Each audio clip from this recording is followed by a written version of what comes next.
Welcome to physics class. पिछले video में पढ़ा था हमने विस्थापन धारा के बारे में, और पिछले वीडियो में पढ़ा था विस्थापन धारा के बारे में, मैक्सवेल की समीकरणों के बारे में, मैक्सवेल की प्रथम समीकरण, मैक्सवेल की द्वितीय समीकरण, मैक्सवेल की तृतीय समीकरण, मैक्सवेल की चतुर्थ समीकरण 1 2 3 4 और पॉइंटिंग प्रमेय के बारे में पढ़ा। आज हम पढ़ेंगे सामान्य विक्षेपण में पढ़ेंगे।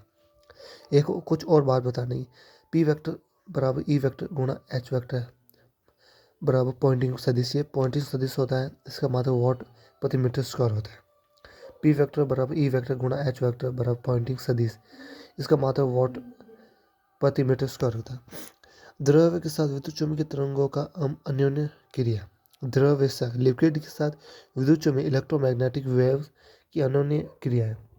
विक्षेपण माध्यम के अपवर्तनांक की विद्युत चुम्बकीय तरंग के तरंगदैर्ध्य पर निर्भरता को विक्षेपण कहते हैं। विक्षेपण दो प्रकार के होते हैं, सामान्य दो रूप से। विक्षेपण माध्यम के अपवर्तनांक की विद्युत चुम्बकीय तरंग के तरंगदैर्ध्य पर वेवलेंथ तरंग की लंबाई पर निर्भरता डिपेंडेंट को विक्षेपण कहते हैं। विक्षेपण दो प्रकार के होते हैं, ठीक है। सामान्य विक्षेपण, असामान्य विक्षेपण, ठीक है। सामान्य विक्षेपण,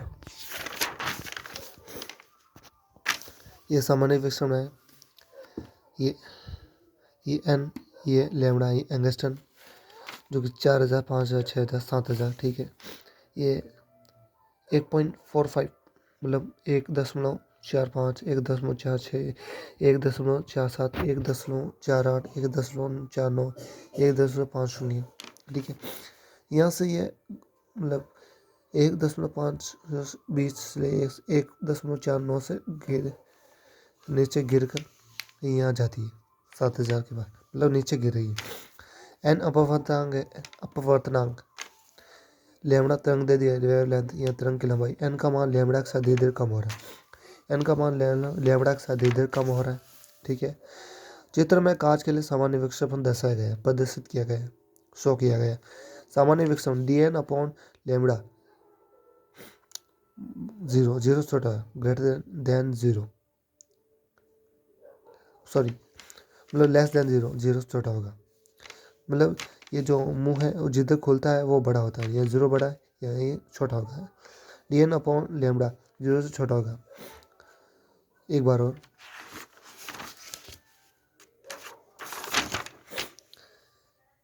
सामान्य माध्यम के अपवर्तनांक की विद्युत चुम्बकीय तरंग के तरंगदैर्ध्य पर निर्भरता को विक्षेपण कहते हैं। विक्षेपण दो प्रकार के होते हैं, सामान्य विक्षेपण, असामान्य विक्षेपण, ठीक है।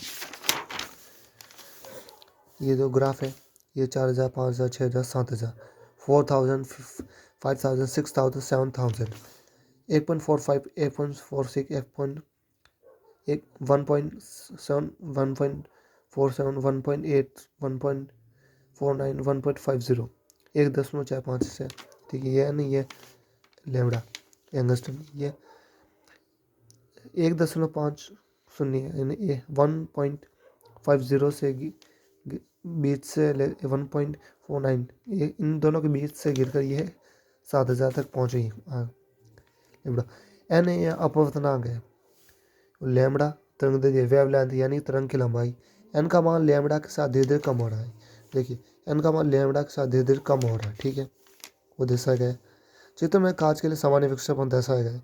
सामान्य विक्षेपण डी एन अपॉन लैम्डा 0 से कम, लेस देन 0, 0 से छोटा होगा। D n upon d lambda 0 से छोटा होगा, ठीक है, समझ रहे। अब हम उसके बारे में पढ़ेंगे। ये जो ग्राफ है, ये अलग है, इसका एन का मान लैम्डा के साथ धीरे, यहाँ पर ये एन है, इसे लैम्डा से धीरे धीरे कम हो रहा है। अब हम पढ़ेंगे असामान्य विक्षेपण के बारे में। असामान्य विक्षेपण, ये जो ग्राफ है, ठीक है, ये पे एन बराबर 1 है, ये लैम्डा है, ये तरंग नीचे गिर रही है, फिर ऊपर उठ रही है, फिर नीचे गिर रही है। अवशोषण बैंड है ये। सामान्य विक्षेपण d n upon d lambda 0 से छोटा। असामान्य विक्षेपण ये d n upon d greater than 0, ठीक है। माध्यम का अपवर्तनांक तरंगदैर्ध्य के साथ असामान्य रूप से वृद्धि करता है, इससे यह घटना को सामान्य विक्षेपण कहते हैं। माध्यम का अपवर्तनांक तरंगदैर्ध्य के साथ असामान्य रूप से वृद्धि करता है, यह घटना को सामान्य विक्षेपण। यह घटना जिस परास में होती है उसे अवशोषण बैंड कहते हैं। यह घटना जिस परास में होती है उसे अवशोषण बैंड कहते हैं। असामान्य विक्षेपण क्या है? dn upon D lambda. असामान्य ग्रेटर देन जीरो, मतलब जीरो से बड़ा होगा। ठीक है, thank you so much. Like कीजिए, कमेंट कीजिए, शेयर कीजिए, आंसर मिलते हैं छोटे से ब्रेक अगले वीडियो में। Thank you so much.